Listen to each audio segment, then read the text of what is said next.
നമസ്കാരം, ഋഷിപ്രക്തം ചാനലിലേക്ക് ഏവർക്കും ഹൃദ്യമായ സ്വാഗതം. പ്രേക്ഷകർ നിരവധിയായിട്ടുള്ള ചോദ്യങ്ങൾ എന്നോട് ചോദിക്കാറുണ്ട്. വീഡിയോകളുടെ താഴെയുള്ള കമന്റ് രൂപത്തിലാണെങ്കിലും എനിക്ക് നേരിട്ട് വാട്സപ്പ് മുഖേനയായിട്ടുമൊക്കെ ചോദ്യങ്ങൾ എത്താറുണ്ട്. അത്തരത്തിലുള്ള ചോദ്യങ്ങൾക്കുള്ള മറുപടി എന്നുള്ള നിലയിലാണ് ഇന്നത്തെ വീഡിയോ ചെയ്യുന്നത്. നിരവധി അറിവുകൾ ഈ വീഡിയോയിലൂടെ നിങ്ങൾക്ക് കിട്ടും. വളരെ പ്രധാനപ്പെട്ട ഏതാനും ഒട്ടേറെ അറിവുകളെ നമുക്ക് ഈ ചെറിയൊരു വീഡിയോയിലൂടെ അവതരിപ്പിക്കാം. വീഡിയോയിലേക്ക് നമുക്ക് കിടക്കാം. അതിനു മുമ്പ് ചാനൽ ഇതുവരെ സബ്സ്ക്രൈബ് ചെയ്യാത്തവരാണെങ്കിൽ ഒന്ന് സബ്സ്ക്രൈബ് ചെയ്യുക എന്ന് അഭ്യർത്ഥിക്കുന്നു. നമുക്ക് വിഷയത്തിലേക്ക് കിടക്കാം. ചെറിയ ചെറിയ അറിവുകളിലൂടെ നമുക്ക് മുന്നോട്ട് പോകാം. ദൈവത്തിന് നമ്മൾ അഭിഷേകങ്ങൾ പലരും നടത്താറുണ്ട്. എന്നാൽ അതിന്റെ ഫലസിദ്ധി എന്താണെന്ന് പലർക്കും അറിയില്ല. അഭിഷേകങ്ങളിലൂടെ നമ്മളുടെ പാപങ്ങളെല്ലാം നാം കഴുകി കളയുകയാണ്, അല്ലെങ്കിൽ ആ പാപങ്ങളെയൊക്കെ അലിച്ചലിച്ച് ഇല്ലാതാക്കുകയാണ് ചെയ്യുന്നത്. ദുരിതങ്ങൾ അകലാനായി ഗണപതി ഭഗവാന് അഗത്തി ഇലകൾ കൊണ്ട് അർച്ചന ചെയ്യാവുന്നതാണ്. നിങ്ങളുടെ വീട്ടിൽ ഗർഭിണികൾ ഉണ്ടെങ്കിൽ ആ സമയത്ത് മരം വെട്ടുന്നുണ്ടെങ്കിൽ അത് ഗർഭിണികളായിട്ടുള്ള സ്ത്രീകൾ കാണാനോ അതിനടുത്ത് പോകാനോ പാടില്ല എന്നാണ് നമ്മളുടെ ഗ്രന്ഥങ്ങളൊക്കെ പറയുന്നത്. വ്രതാനുഷ്ഠാനങ്ങളുടെ മേന്മ നിങ്ങൾക്ക് ഏവർക്കും അറിയാം. എന്നാൽ കുടുംബത്തിൽ അംഗങ്ങളെല്ലാം ഇടയ്ക്കൊക്കെയെങ്കിലും വ്രതാനുഷ്ഠാനം നടത്തുകയാണെങ്കിൽ അത് കുടുംബ ഐശ്വര്യത്തിന് സഹായകരമാണ്. സ്വർണത്താലുള്ള ശിവലിംഗത്തെ സ്വർണലിംഗം എന്ന് പറയുന്നു. ഇങ്ങനെയുള്ള ശിവലിംഗം നിങ്ങളുടെ വീട്ടിലുണ്ടെങ്കിൽ അല്ലെങ്കിൽ എവിടെയെങ്കിലും കാണുമ്പോൾ ആ ശിവലിംഗത്തെ തൊഴുത് പ്രാർത്ഥിക്കുന്ന പക്ഷം രാജയോഗ ഫലം കിട്ടുമെന്നാണ്. പശുവിന്റെ നെറ്റിയിൽ പലരും തൊഴുന്നത് കണ്ടിട്ടുണ്ട്. പശുവിന്റെ നെറ്റിയിൽ ശിവനും പാർവതിയും വസിക്കുന്നു എന്നാണ് നമ്മളുടെ ഗ്രന്ഥങ്ങൾ പറയുന്നത്. അതുകൊണ്ടാണ് ശിവന്റെയും പാർവതിയുടെയും പാദ നമസ്കാരമാണ്, അല്ലെങ്കിൽ പാദം തൊഴുന്നതിനുള്ള തുല്യമായിട്ടുള്ള ഫലമാണ് പശുവിന്റെ നെറ്റിയിൽ തൊഴുന്നതിലൂടെ നമുക്ക് ലഭിക്കുക. പശുവിനെ പരിചരിച്ചാൽ ഐശ്വര്യം ലഭിക്കുമെന്നാണ് നമ്മളുടെ പൂർവികർ വിശ്വസിച്ചിരുന്നത്. സ്ത്രീകൾ വാഗ്വാദങ്ങൾ അനാവശ്യമായി നടത്താൻ പാടില്ല എന്നാണ്. അത്തരത്തിൽ വാഗ്വാദങ്ങൾ നടത്താത്ത സ്ത്രീകൾ വസിക്കുന്ന വീട്ടിൽ ലക്ഷ്മി കടാക്ഷം എല്ലായ്പ്പോഴും ഉണ്ടാകും.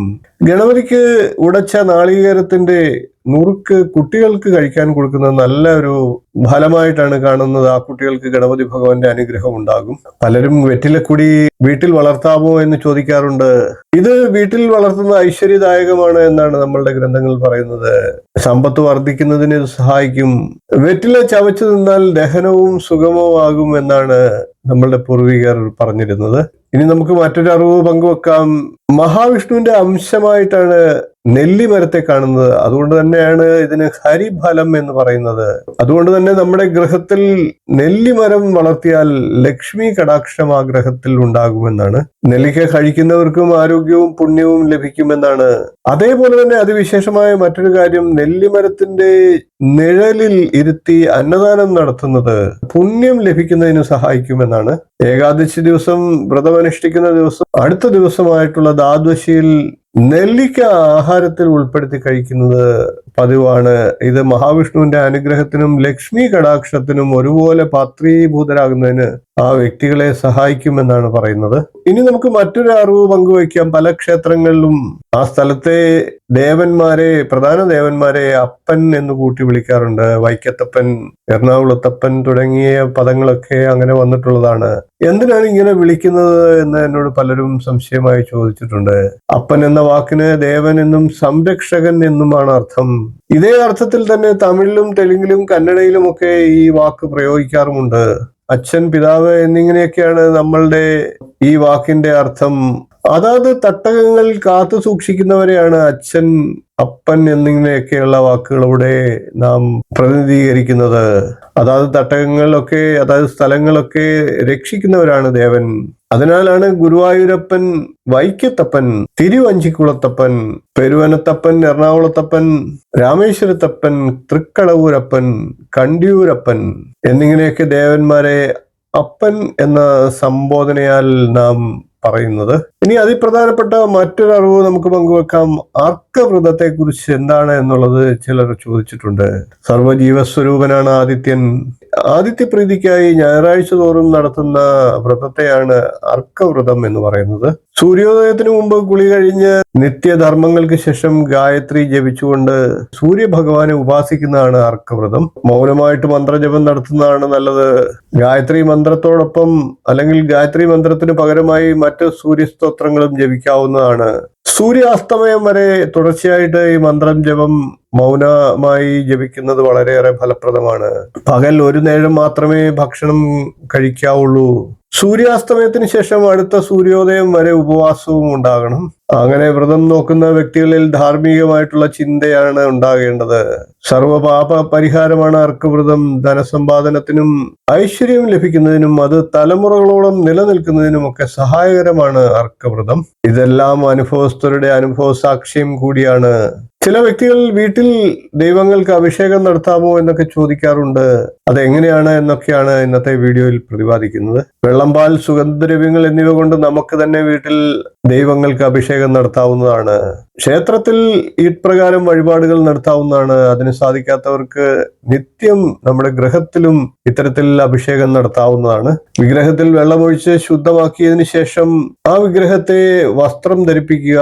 അതിനുശേഷം ചന്ദനം, കളഭം, കുങ്കുമം എന്നിവയൊക്കെ അതാത് ദേവന്റെ പ്രത്യേകതയ്ക്കനുസരിച്ച് തൊടിപ്പിച്ച് അലങ്കരിക്കുക. എന്തെങ്കിലും തരത്തിലുള്ള നിവേദ്യം ഭഗവാന് അല്ലെങ്കിൽ ദേവിക്ക് നേദിക്കുക. നമുക്കറിയാവുന്ന രീതിയിൽ സങ്കല്പിച്ച് അതൊരു ഇലയിലോ പാത്രത്തിലോ ഭഗവാന് മുന്നിൽ സമർപ്പിക്കുക. ധൂപം, ദീപം എന്നിവ ആരാധിക്കുക. നിവേദ്യം കഴിഞ്ഞ് ദീപം, അതിനുശേഷം ധൂപം എന്നിങ്ങനെ ക്രമത്തിലാണ് ആരാധിക്കേണ്ടത്. ഇങ്ങനെ ചെയ്യുന്ന വീടും വീട്ടിലുള്ളവരും ശുദ്ധമായിരിക്കേണ്ടതാണ്. അതിന് സാധിക്കുന്നവർ മാത്രം ഇത്തരത്തിൽ ചെയ്യുക. വിഗ്രഹത്തിൽ ഭക്തി പുരസ്സരം ജലമോ ക്ഷീരമോ മറ്റു സുഗന്ധ വസ്തുക്കളോ ഒക്കെ ഒഴിക്കുന്നതാണ് അഭിഷേകം. ഇത്തരത്തിൽ ഏവർക്കും നമ്മുടെ ഗൃഹത്തിൽ തന്നെ ദേവന് അഭിഷേകം നടത്താവുന്നതാണ്. അത് വളരെ ഫലപ്രദവുമാണ്. ആരുദ്ര ദർശനം എന്താണ് എന്നുള്ളതാണ് ഇപ്പോൾ പ്രതിപാദിക്കുന്നത്. മഹർഷിമാരായിട്ടുള്ള വ്യാക്രപാദൻ, പതഞ്ജലി മഹർഷി എന്നിവരുടെ തപസ്സിൽ സംപ്രീതനായിട്ടുള്ള പരമശിവൻ അവർക്ക് മുന്നിൽ നൃത്തം ചവിട്ടിക്കൊണ്ട് നടരാജ ദർശനം. ധനുമാസത്തിലെ തിരുവാതിര ദിവസമാണ് ഈ സംഭവം ഉണ്ടായത്. അതുകൊണ്ട് തന്നെ ധനുമാസത്തിലെ തിരുവാതിര ഭഗവാന് വിശേഷ ദിവസമാണ്. ആ ദിവസങ്ങളിൽ ക്ഷേത്രങ്ങളിൽ ഇത്തരത്തിൽ നടരാജ രൂപത്തിൽ ഭഗവാനെ ദർശിക്കുന്നതിനെയാണ് ആരുദ്ര ദർശനം എന്ന് പറയുന്നത്. ധനുമാസത്തിലെ തിരുവാതിരയിലെ ഏറ്റവും വിശേഷപ്പെട്ട ഒരു ചടങ്ങ് തന്നെയാണ് ആരുദ്ര ദർശനം. പിതൃദോഷ പരിഹാരമായി ചെയ്യാവുന്ന ഒരു കാര്യമാണ് ഇനി ഞാൻ പറയുന്നത്. പിതൃദോഷ പരിഹാരമായി ചെയ്യാവുന്ന ഏറ്റവും പ്രധാനപ്പെട്ട വഴിപാടാണ് അഷ്ടാക്ഷര ഹോമം. അഗ്നിയിലേക്ക് വിഷ്ണു ഭഗവാനെ ആവാഹിച്ചുകൊണ്ട് പൂജ ചെയ്തതിനു ശേഷം നെയ്യ്, ഹവിസ്, പാൽപായസം എന്നിവയൊക്കെ ഹോമിക്കുന്നതാണ് അഷ്ടാക്ഷര ഹോമം. ഈ ദ്രവ്യങ്ങളൊക്കെ 366 പ്രാവശ്യം വീതമാണ് ഹോമിക്കേണ്ടത്. ശേഷം ചെയ്യുന്ന വ്യക്തിക്ക് പ്രസാദവും നൽകുക അല്ലെങ്കിൽ പ്രസാദവും സ്വീകരിക്കുക. ഈ കർമ്മം ഒരിക്കലും സ്വയം ചെയ്യാൻ പാടില്ല. യോഗ്യനായിട്ടുള്ള ഒരു കർമ്മിയെ കൊണ്ടാണ് അഷ്ടാക്ഷര ഹോമം ചെയ്യേണ്ടത്. ഇത് പിതൃദോഷ ശമനത്തിനും പിതൃക്കളുടെ അനുഗ്രഹത്തിനും ഒക്കെ ആയിട്ട് ഏവർക്കും ചെയ്യാവുന്നതാണ്. അഷ്ടാക്ഷര ഹോമത്തിലൂടെ പിതൃക്കളുടെ ദോഷങ്ങൾ ഇല്ലാതാകുകയും പിതൃക്കളുടെ അനുഗ്രഹം ഉണ്ടാകുകയും മാത്രമല്ല, ആ കുടുംബത്തിന് ഐശ്വര്യവും ലഭിക്കുന്നതാണ്. മുകുന്ദനെ വിളിച്ചാൽ മുക്തി എന്നൊരു വാക്ക് ചൊല്ലുണ്ട്. നമുക്ക് ആ വിശേഷമാണ് ഇപ്പോൾ പറയുന്നത്. കൃഷ്ണാവതാരമെടുത്ത മഹാവിഷ്ണുവിന് മുകുന്ദൻ എന്നൊരു പേരുമുണ്ട്. അരുണഗിരിനാഥൻ മുരുകനെ പുകഴ്ത്തുന്ന വേളയിൽ മുകുന്ദന്റെ അനന്തരവനെ എന്നാണ് പുകഴ്ത്തിയിരിക്കുന്നത്.